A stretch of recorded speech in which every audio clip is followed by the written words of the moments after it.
La cinta apareció sin previo aviso, como casi todo lo que vendría después. Estaba dentro de un sobre marrón, sin remitente, dejado en la entrada del edificio donde Javier Ortega vivía, en la colonia Narvarte de la Ciudad de México. El portero juró no haber visto a nadie dejar el paquete.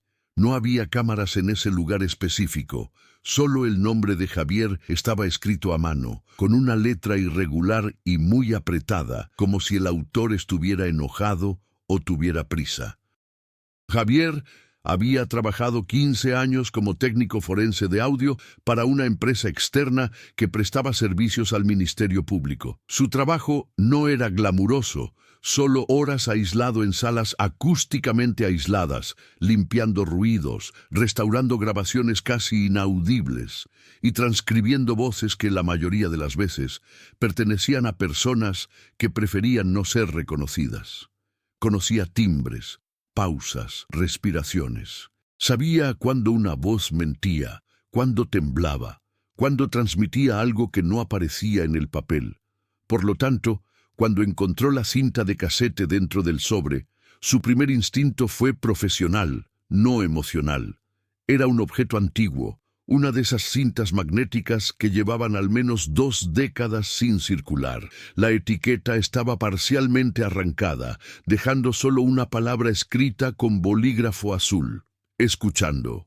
Javier no puso la cinta esa noche. La guardó en el cajón del escritorio. Se duchó, cenó en silencio e intentó seguir con su rutina. Pero el sobre no se le iba de la cabeza. Había algo raro en la forma en que lo habían entregado, algo demasiado deliberado para ser casualidad. A la mañana siguiente, llevó la cinta al estudio donde trabajaba. No informó a nadie, no registró la llegada del material, no formó parte de ningún trámite oficial. Al presionar el botón de reproducción, los primeros segundos fueron solo estática, un ruido irregular y antiguo, típico de una cinta mal conservada. Javier ajustó los niveles y aplicó filtros básicos. Entonces oyó la respiración. Era lento, profundo, demasiado cerca del micrófono. Una respiración entrecortada, seguida de un silencio demasiado largo para ser normal. Luego, pasos. El sonido de alguien caminando sobre un suelo duro, quizás de hormigón. De fondo, algo metálico vibró, como una puerta mal cerrada, y entonces surgió la voz. Javier. Se quedó congelado. No era una grabación limpia. La voz sonaba distorsionada, aplastada por la cinta, pero aún reconocible. No solo el nombre, sino el timbre, la cadencia, la pronunciación de las palabras. Era a voz de Lucía Morales. Lucía había sido su compañera de universidad, más tarde su novia, y oficialmente llevaba 8 años muerta. El caso de Lucía se clasificó como suicidio. Fue encontrada ahorcada en un cobertizo abandonado en Ecatepec, una zona conocida por estadísticas que la policía prefirió no revelar. La investigación fue rápida, demasiado limpia. No hubo indicios de forcejeo. No hubo sospechosos, solo una nota mal escrita y un cierre apresurado. Javier nunca había creído esa versión de los hechos, pero había aprendido a tragarse sus dudas. Cuestionar las cosas salía caro en México, sobre todo cuando se trataba de los lugares y las personas equivocados. En la grabación, la voz continuó. Si estás escuchando esto, entonces te han fallado también. La frase no parecía leída en voz alta. Fue pronunciada con esfuerzo, como si alguien hablara mientras intentaba controlar el miedo. Javier detuvo la cinta, se quitó lentamente los auriculares, le temblaban ligeramente los dedos, algo inusual incluso en los peores casos que había analizado a lo largo de su carrera. La grabación no debería existir. Lucía desapareció antes de que se popularizaran las grabaciones digitales portátiles. Nunca tuvo una grabadora. Y sobre todo, la voz sonaba demasiado reciente para ser algo supuestamente grabado antes de su muerte. Escuchó de nuevo. La cinta reveló fragmentos inconexos, ruidos de fondo que sugerían un espacio cerrado, quizás subterráneo, un breve eco que indicaba paredes cercanas. el sonido distante e intermitente de algo eléctrico. En ciertos momentos, la voz de Lucía se volvió casi un susurro. Todo lo graban, nunca lo apagan. Había nombres omitidos, fechas mencionadas solo parcialmente, y algo aún más inquietante. En 2 pasajes diferentes, Lucía describió sucesos que solo ocurrirían años después de su muerte. Un terremoto, un incendio en una estación de metro, un nombre mencionado en un escándalo político reciente. Javier no necesitó un análisis complejo para comprender que era imposible. Al salir del estudio ese día, vio un coche aparcado al otro lado de la calle, un sedán oscuro, con las ventanillas subidas. No era raro en esa zona, pero el vehículo seguía allí cuando regresó 2 horas después, y al día siguiente también. La tercera noche encontró la puerta del apartamento entreabierta. No habían robado nada. Solo el cajón del escritorio estaba abierto y vacío. La cinta había desaparecido. Alguien había dejado allí una grabadora digital pequeña y moderna, de las que se usan en entrevistas periodísticas. Solo había un archivo guardado. Javier no necesitaba oír para saber qué oiría, pero él escuchó de todos modos. La grabación comenzó en absoluto silencio. Entonces, su propia voz, claramente captada, dijo algo que nunca recordó haber dicho. Debería haberme detenido cuando todavía tenía la oportunidad. El conflicto ya no se limitaba a comprender el origen de la grabación. Ahora alguien, o algo, conocía su obra, su pasado y sus dudas más profundas, y estaba dispuesto a usar su propia experiencia en su contra. En Ciudad de México, donde los archivos desaparecían, las voces se silenciaban y las verdades rara vez salían a la luz, Javier estaba a punto de descubrir que algunas grabaciones capturan más que solo sonido. Registran las decisiones y cobran por ellas. La Ciudad de México nunca dormía del todo. Simplemente bajaba el volumen. Incluso de madrugada se oían motores lejanos, sirenas ocasionales y el sonido constante de vidas compactadas en el hormigón. Javier creció aprendiendo a ignorar este ruido permanente, pero después de la grabación, cada sonido parecía cargado de intención. El ascensor chirriante, la puerta automática del garaje, pasos en el pasillo. Todo parecía estar observándolo. Empezó a evitar el metro. Las estaciones siempre le habían parecido agobiantes, pero ahora evocaban directamente los sonidos de la película. Prefería caminar, aun sabiendo que ciertas calles eran inseguras al anochecer. México le había enseñado desde pequeño que el peligro rara vez se anuncia y que la supervivencia requería una atención constante a los detalles. En el trabajo, Javier mantenía su comportamiento habitual. Conversaciones breves, respuestas técnicas, sin confidencias. Sus compañeros lo veían como eficiente, distante, casi invisible. Simplemente eso. Rogelio, el ingeniero de mayor rango del estudio, pareció notar algo extraño.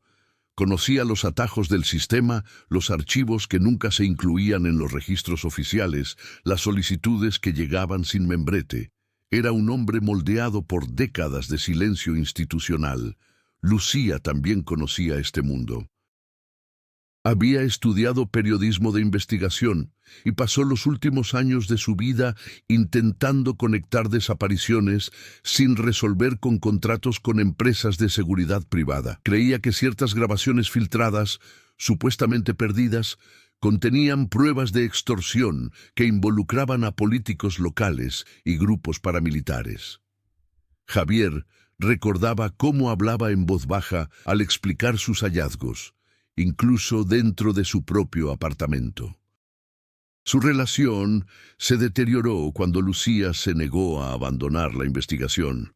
Javier temía por ella, pero no sabía cómo ayudarla sin comprometer su carrera profesional. En México, cruzar ciertos límites significaba desaparecer.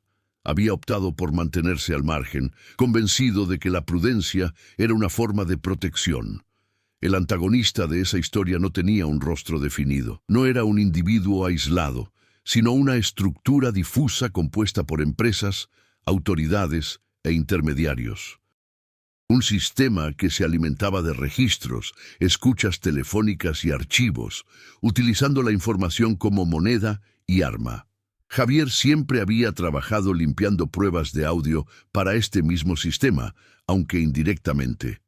La colonia Ecatepec, donde encontraron a Lucía, simbolizaba este brutal contraste, una zona abandonada, con poca iluminación y vigilancia policial selectiva.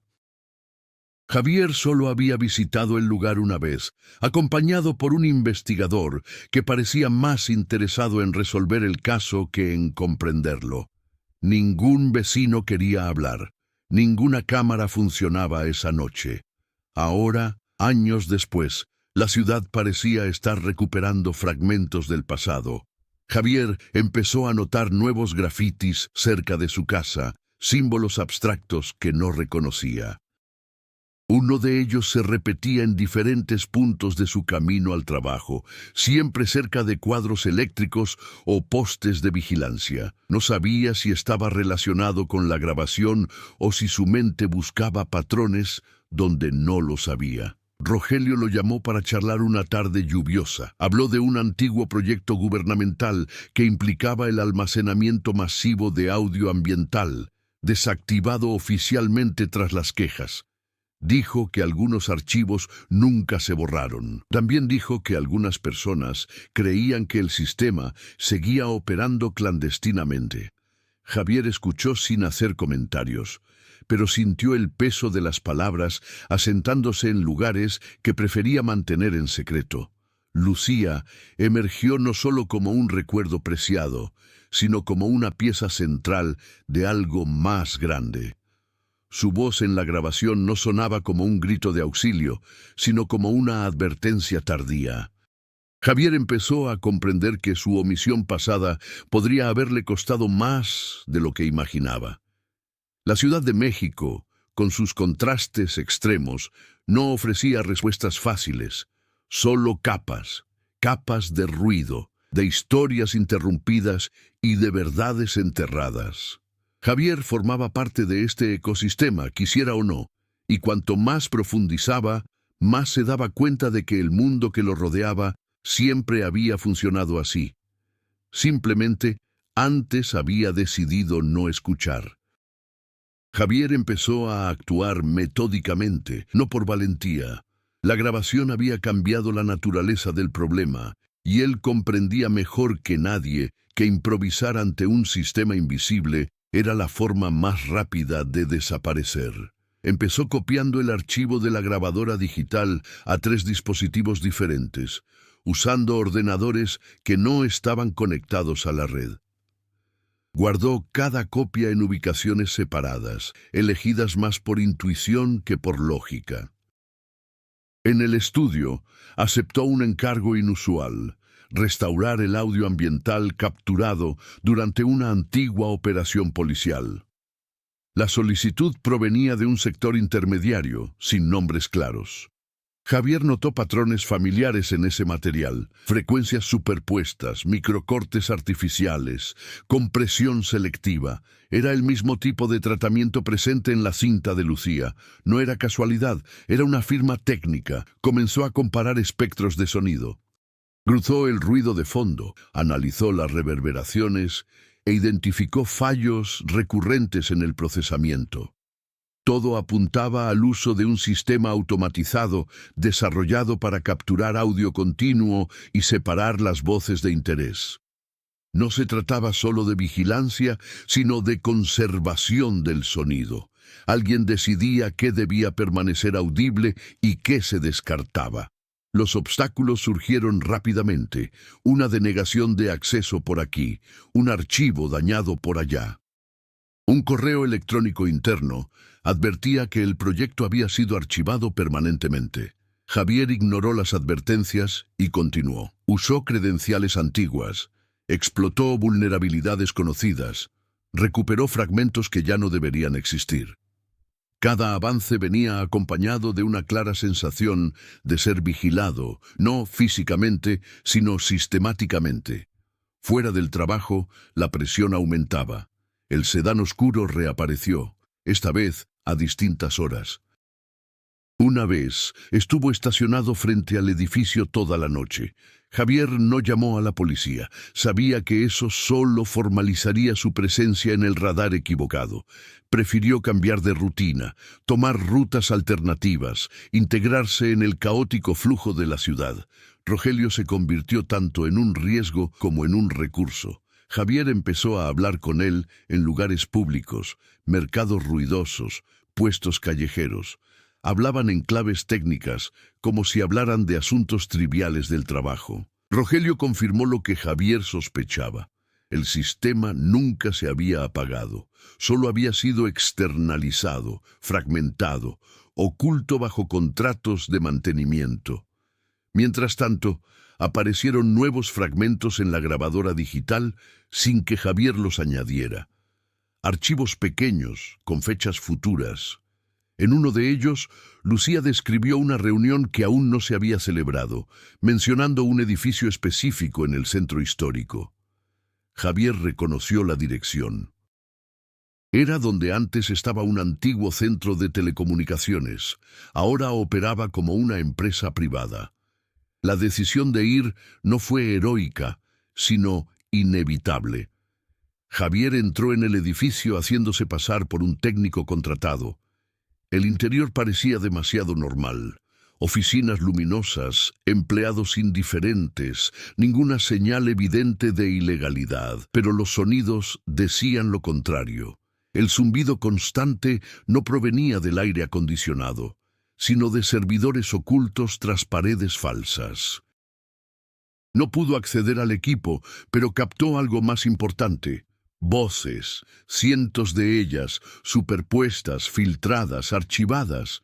Una base de datos viva, alimentada en tiempo real por toda la ciudad. Javier se fue antes de que nadie se acercara, seguro de que Lucía lo había descubierto antes que él. El conflicto ya no era solo personal. Ya no se trataba de una grabación imposible, ni de una voz del pasado. Se trataba de un mecanismo que transformaba vidas en archivos y silencios en control.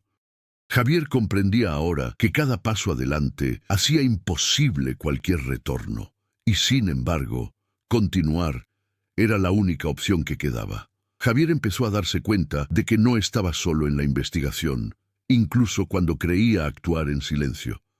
A su alrededor se formaban subtramas como hilos invisibles, cada una tirando en una dirección distinta, todas conectadas al mismo núcleo oculto. La primera de ellas surgió a través de Rogelio, quien empezó a recibir mensajes codificados en un teléfono viejo, activados solo por la noche, siempre con instrucciones vagas y horarios específicos.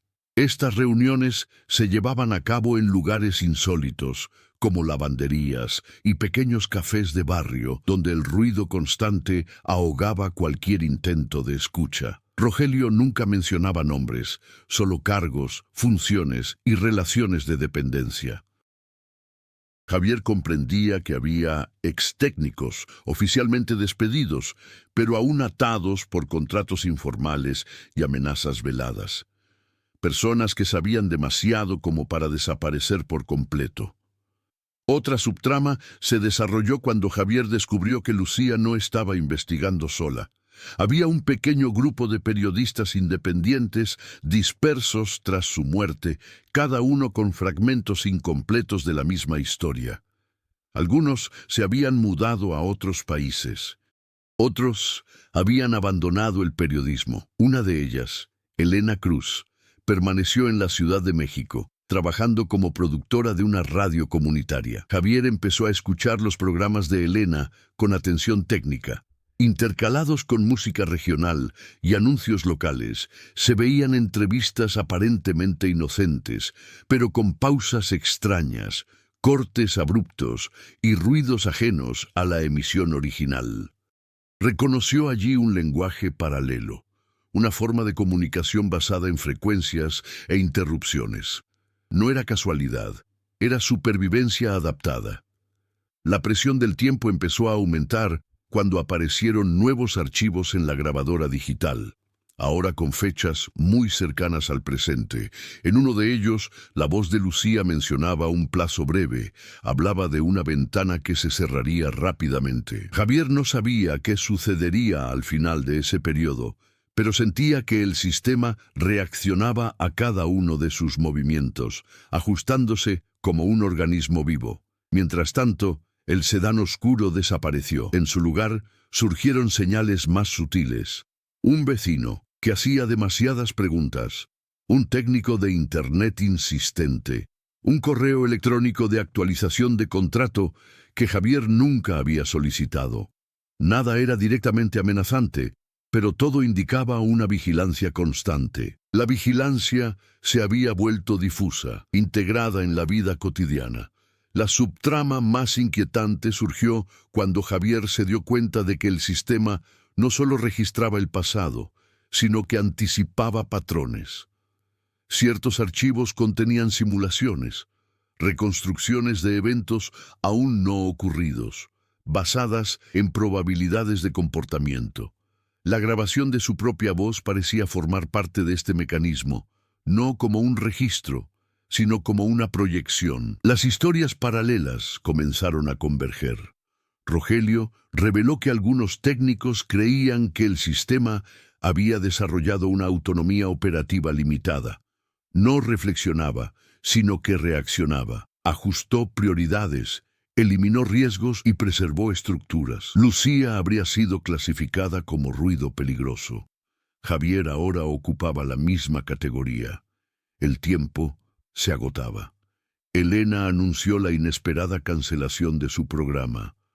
Rogelio dejó de contestar llamadas. Uno de los archivos de la grabadora terminaba con la palabra ahora, pronunciada por Lucía con firmeza. Todas las subtramas apuntaban al mismo momento inevitable, empujando a Javier a tomar una decisión inaplazable. Javier comprendió que había llegado el momento crítico cuando la grabadora digital emitió un pitido corto, distinto a los anteriores. No era un nuevo archivo que aparecía silenciosamente, sino una advertencia intencionada. La pantalla se iluminó sola y mostró una simple cuenta regresiva, sin fecha ni explicación, solo números que decrecían a intervalos regulares, como si marcaran algo inevitable. No intentó apagar el dispositivo. En cambio, se sentó a la mesa y observó, sintiendo el peso de la decisión acercándose. Por primera vez desde el principio, no había forma de analizar técnicamente la situación. No había filtro, restauración ni aislamiento que pudiera resolver lo que se avecinaba. El sistema no solo reaccionaba, estaba impulsando. Cuando la cuenta regresiva llegó a 0, la grabadora inició una nueva reproducción.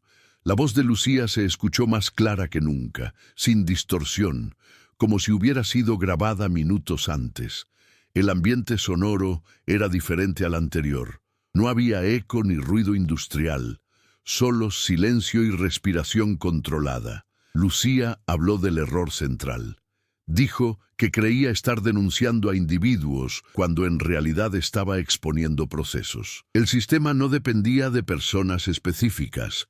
Se adaptaba, absorbía reemplazos y seguía funcionando. Anotar nombres no era suficiente. Era necesario interferir con la lógica. La principal revelación llegó a continuación.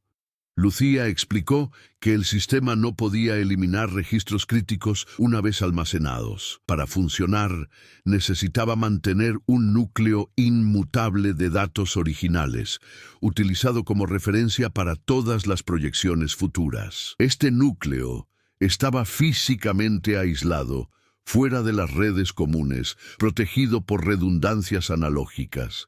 Javier comprendió en ese momento la existencia de la cinta de casete. No era nostalgia, era una necesidad técnica. El sistema moderno no podía procesar plenamente los medios analógicos sin perder estabilidad. La cinta era un punto de apoyo, un punto ciego. Lucía describió la ubicación del núcleo. No era un edificio secreto, sino algo demasiado común como para levantar sospechas. Un antiguo archivo público desactivado, declarado oficialmente inválido tras un incendio años atrás. Javier recordaba el lugar. Había pasado por allí incontables veces sin percatarse. La grabación terminaba con una instrucción sencilla. No tenía ningún atractivo emocional, solo una secuencia de acciones objetivas, calculadas, para generar un fallo irreversible en el sistema. No lo destruiría, pero lo desactivaría temporalmente. Un breve intervalo, suficiente para exponer datos críticos al público antes de que la estructura pudiera reorganizarse. El punto de inflexión no fue decidir actuar, fue aceptar que no había forma de salir ileso. Javier salió del apartamento llevándose solo lo esencial: la grabadora, una copia de la cinta, herramientas básicas. Nada que lo identificara directamente. El archivo público estaba vacío, rodeado de viejos carteles y avisos olvidados. Dentro aún persistía el olor a polvo y papel quemado. Javier seguía las instrucciones con una precisión casi automática. Cada paso parecía predecible, cada movimiento anticipado. Al insertar la cinta en el dispositivo designado, el sonido ambiental cambió. Un ruido sordo resonó por el edificio, como un profundo suspiro. Las luces parpadearon. El sistema reaccionó. Javier no esperó la confirmación. Se marchó antes de que terminara el proceso, sabiendo que a partir de ese momento nada seguiría igual. El sistema había sido violado, y él definitivamente había cruzado la línea entre observador y objetivo. Tras salir del archivo público, Javier no sintió un alivio inmediato, solo la silenciosa confirmación de que había desencadenado algo irreversible. La ciudad seguía funcionando, los coches pasaban, los vendedores abrían sus puestos, los autobuses abarrotados seguían sus rutas habituales. Aún así, algo no cuadraba. Los sonidos que antes se superponían ahora parecían ligeramente retrasados, como si el entorno hubiera perdido una capa invisible de coordinación. Las consecuencias comenzaron sutilmente. En casa, el internet se cayó por unas horas y luego volvió sin explicación. Su celular dejó de recibir notificaciones automáticas, ni alertas, ni anuncios, ni ruido digital de fondo. Javier se dio cuenta de que el silencio tecnológico era más inquietante que cualquier amenaza explícita. En el trabajo, encontró el estudio parcialmente cerrado. 2 técnicos habían sido despedidos sin previo aviso. Rogelio no se había presentado. Nadie ofreció ninguna explicación. Un memorando genérico hablaba de reorganización operativa. Javier comprendió que el sistema intentaba reequilibrarse, aislando los puntos considerados inestables. Los efectos se extendieron a través de las relaciones humanas. Elena Cruz llamó por primera vez en semanas. Su voz sonaba tensa, pero firme. Dijo que su programa había sido retirado del aire a la fuerza, pero que copias de las transmisiones se habían replicado en servidores independientes.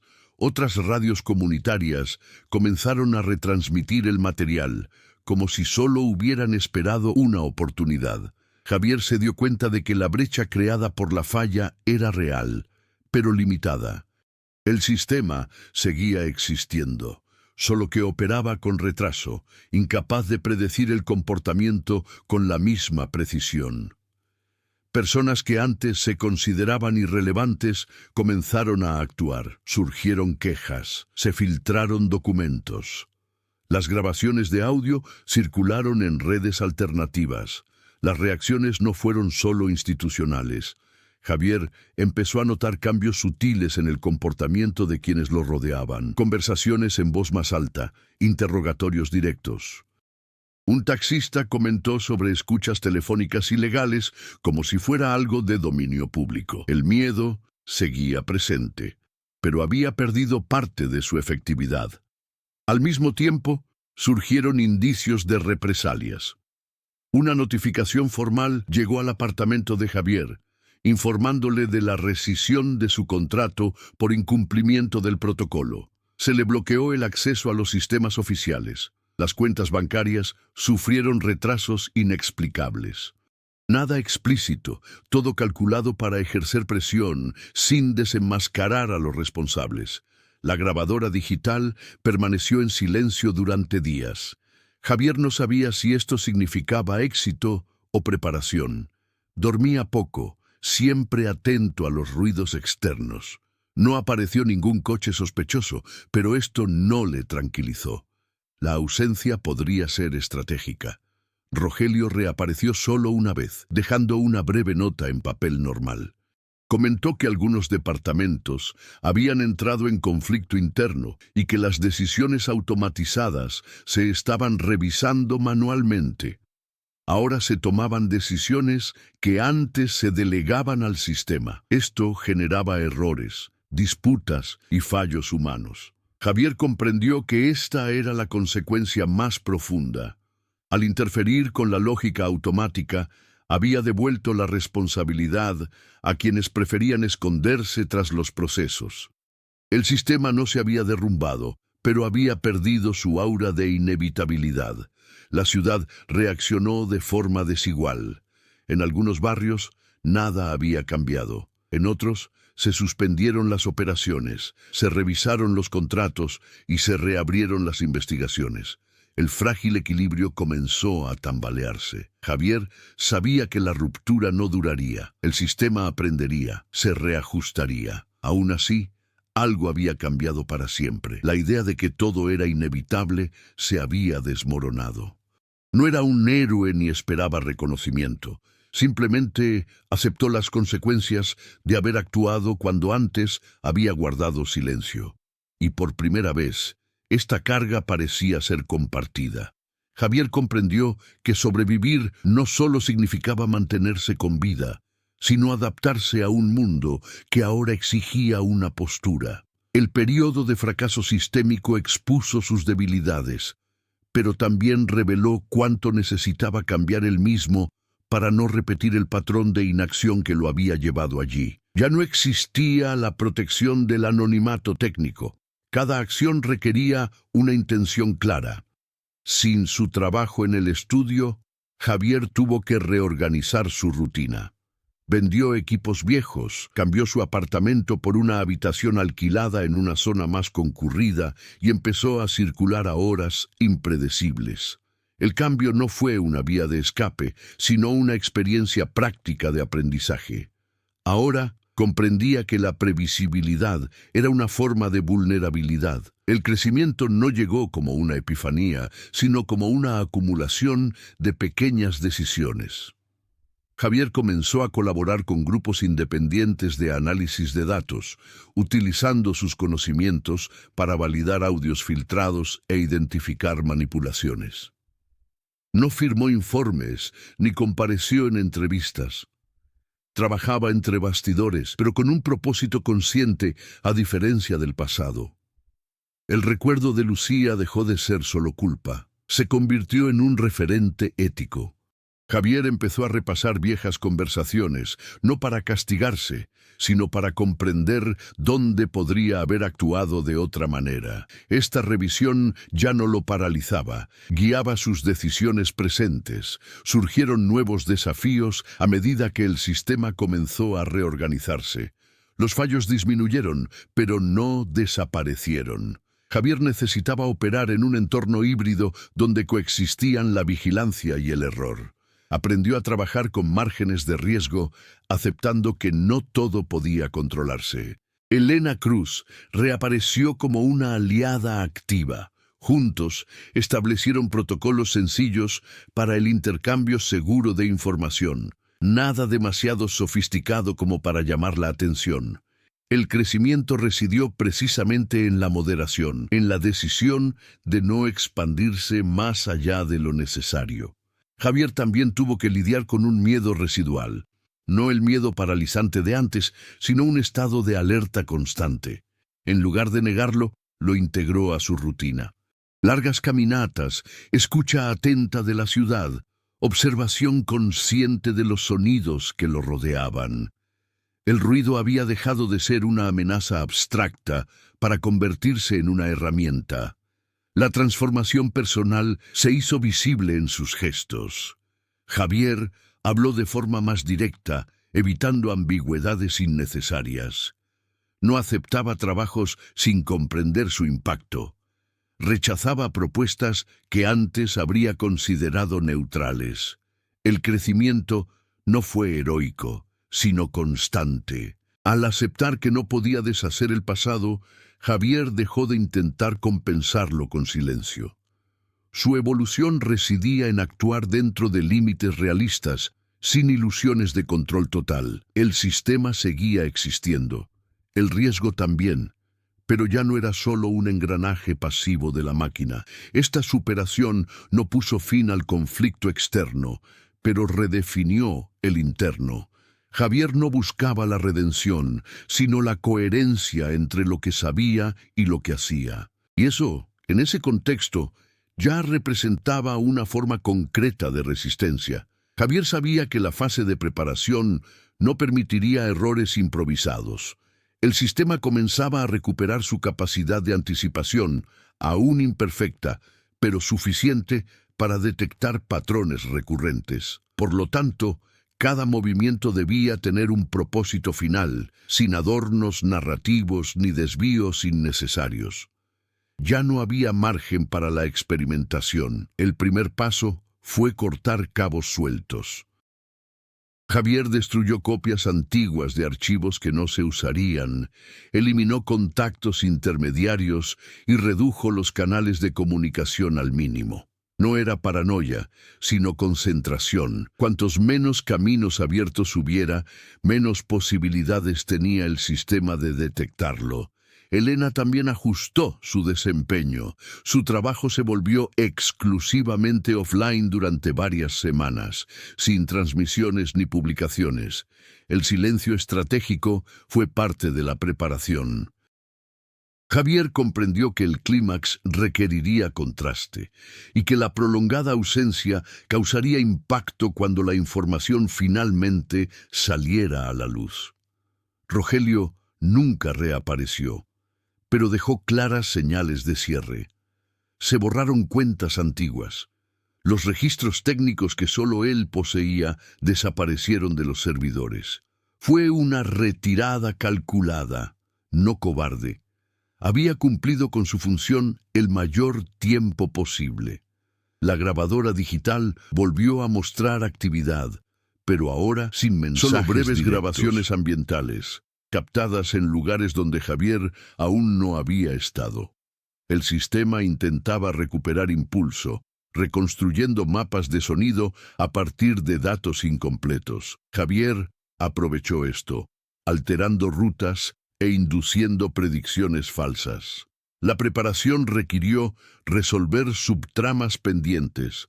Un periodista independiente, contacto de Lucía desde hace mucho tiempo, finalmente publicó un dossier parcial, sin citar fuentes. Javier ayudó a validar técnicamente el material, asegurándose de que resistiera los intentos de desacreditarlo. Era un artículo que debía estar listo antes del evento principal. El tiempo se agotaba. Javier lo percibía no como una cuenta regresiva visible, sino como la aceleración de los acontecimientos. Las respuestas institucionales surgían con mayor rapidez. La vigilancia se volvía menos sutil. El sistema volvía a operar con una lógica más agresiva, compensando su fracaso anterior. La tensión aumentó cuando Javier se dio cuenta de que su propia presencia estaba siendo utilizada como variable. Ocurrían incidentes menores en lugares donde había estado horas antes. No eran acusaciones, sino asociaciones implícitas. El sistema estaba preparando el terreno para la narrativa, algo tan peligroso como la vigilancia técnica. La preparación final implicó aceptar pérdidas. Javier abandonó definitivamente cualquier expectativa de regresar a su vida anterior. Se deshizo de sus pertenencias, fotos y recuerdos preciados, no por frialdad, sino por claridad. El clímax requeriría una ruptura total con la identidad funcional que el sistema conocía. El día anterior, Javier y Elena se vieron en persona por última vez.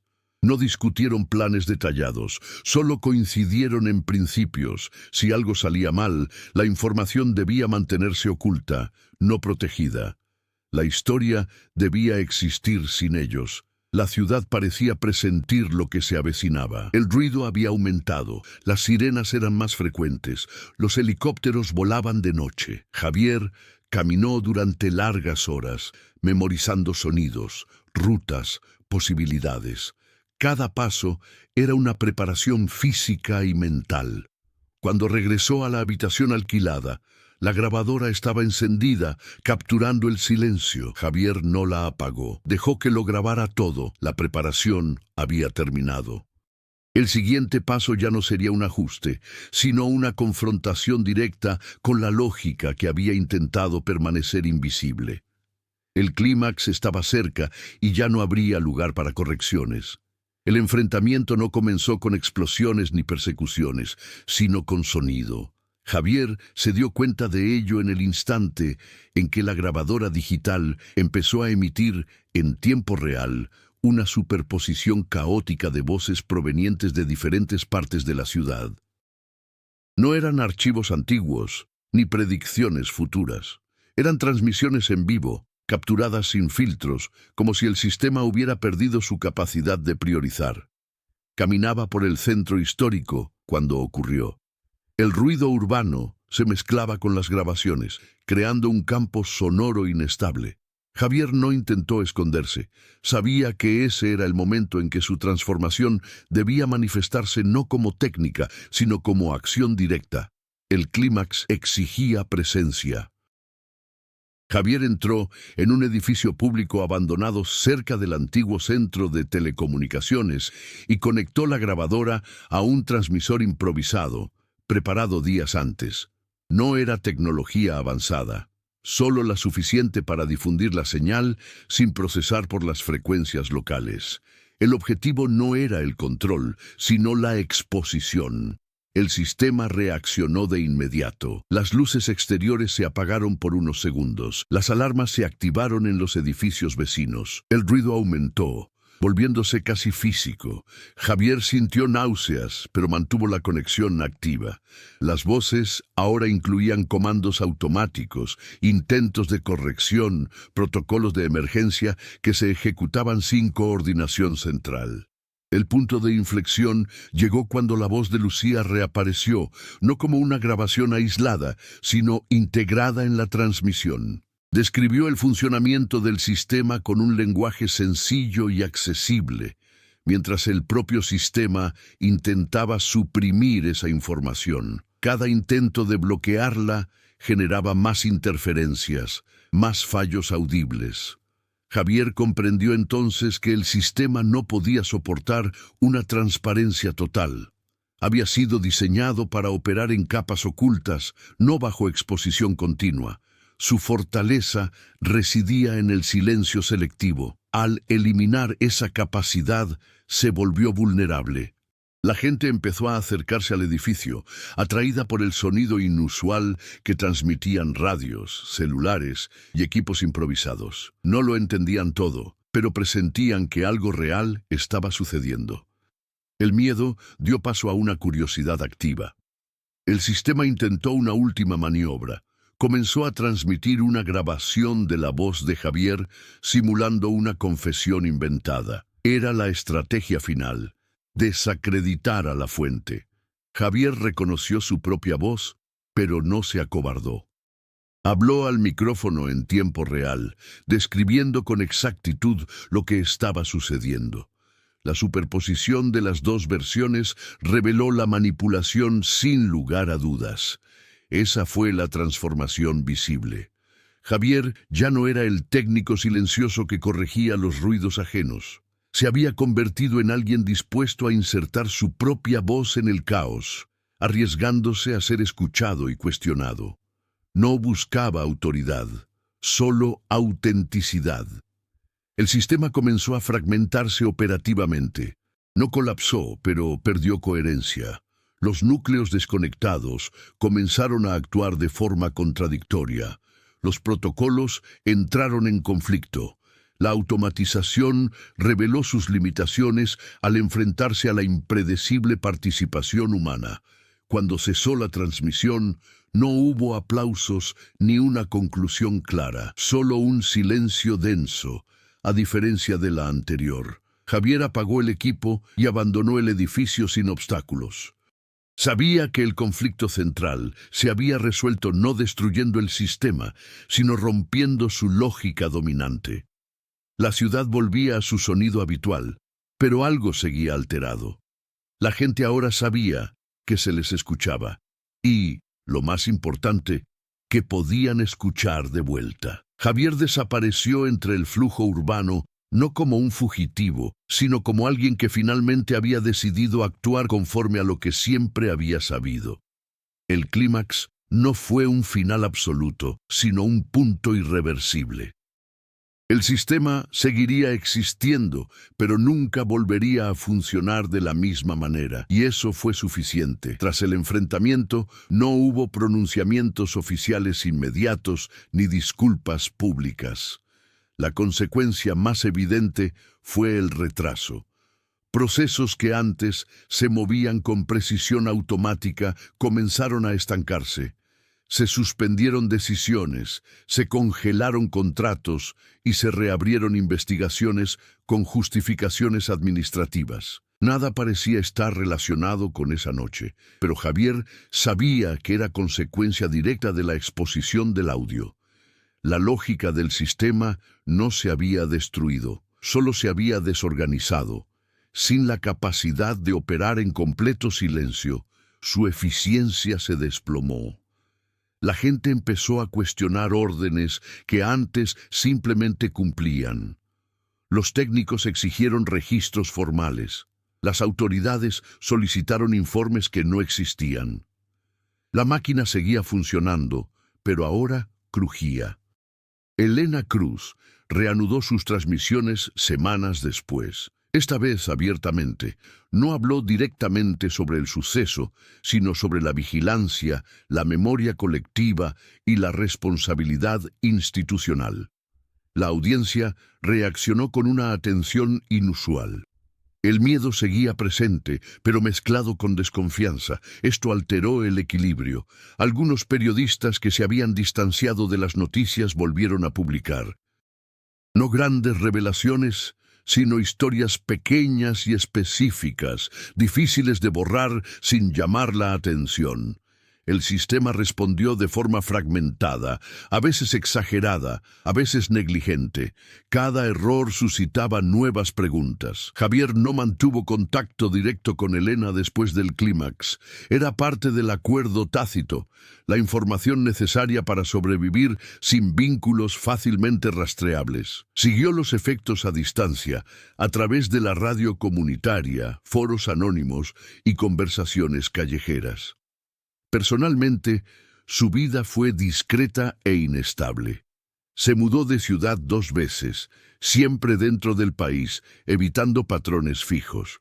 Trabajó en pequeños proyectos técnicos, sin vincularse nunca con instituciones centrales. Su nombre no aparecía, pero su método era reconocido por quienes lo necesitaban. La consecuencia emocional más profunda fue la ausencia de la culpa paralizante. Lucía no había regresado, pero su voz había cumplido su propósito final. Javier dejó de verla como una víctima aislada y comenzó a entenderla como un agente perturbador. Esto cambió su forma de vivir el recuerdo. El sistema, a su vez, se adaptó parcialmente. Surgieron nuevos protocolos, más cautelosos y menos exhaustivos. La vigilancia no cesó, pero se volvió menos absoluta. Se había roto la confianza ciega en la automatización. Ahora había margen para el error humano, y eso exigía responsabilidades. En algunos barrios de la Ciudad de México, los proyectos de comunicación comunitaria han crecido, no como una revolución abierta, sino como una práctica cotidiana. La gente ha comenzado a registrar sus propias historias, compartir sonidos y documentar abusos locales. Los pequeños archivos se han multiplicado más allá del control centralizado. Javier observaba todo atentamente, pero sin hacerse ilusiones. Sabía que ningún sistema de poder desaparece por completo. Solo cambia de forma. Aún así, se había logrado algo esencial: la conciencia de que el silencio impuesto podía romperse. La conclusión no fue un cierre cómodo. No hubo justicia plena, ni seguridad garantizada. Hubo consecuencias. La ciudad siguió siendo compleja, desigual y ruidosa, pero ahora, en medio del caos habitual, existía el recordatorio concreto de que alguien había expuesto el mecanismo invisible. Javier no buscaba reconocimiento. Su satisfacción provenía de la tardía coherencia entre el conocimiento y la acción. Había aceptado las pérdidas, las incertidumbres y el riesgo continuo. Esto no lo hizo libre, pero sí lo hizo completo. La historia no terminó con una victoria clara ni con una derrota absoluta. Terminó con un cambio estructural. El sistema siguió observando, pero también fue observado. La voz que nadie podía explicar había cumplido su función. Y el silencio, finalmente, ya no fue absoluto. Meses después, nadie hablaba abiertamente de aquella noche, pero sus efectos persistían. Javier vivía con otro nombre, trabajaba poco y escuchaba mucho. En radios lejanas, a veces reconocía fragmentos de la voz de Lucía, mezclados con relatos comunes, como si se hubiera convertido en parte del ruido de fondo del país. El sistema seguía existiendo, pero cauteloso, menos seguro. Javier no creía en finales definitivos, solo en intervalos ganados con esfuerzo. Mientras caminaba por una calle cualquiera, oyó una grabadora sonando en una ventana. Sonrió discretamente y continuó, atento, vivo, escuchando. Sabía que otras voces surgirían y que el silencio nunca volvería a ser absoluto. Si esta historia te ha provocado inquietud, reflexión o incomodidad, comparte tus impresiones. Historias como esta existen para provocar una escucha atenta y cuestionar, no solo para entretener. Deja un comentario contando qué te llamó más la atención y cómo interpretas el final. Tu participación ayuda a otros a descubrir detalles ocultos. Si quieres seguir escuchando narrativas que exploran el miedo, el poder y el silencio, suscríbete al canal. Cada suscripción fortalece este espacio independiente. Tu escucha importa, tu voz también. Al compartir, amplías el alcance de estas historias y contribuyes a mantener viva la reflexión colectiva sobre el control, la memoria, la responsabilidad y la valentía humana cotidiana en la época contemporánea.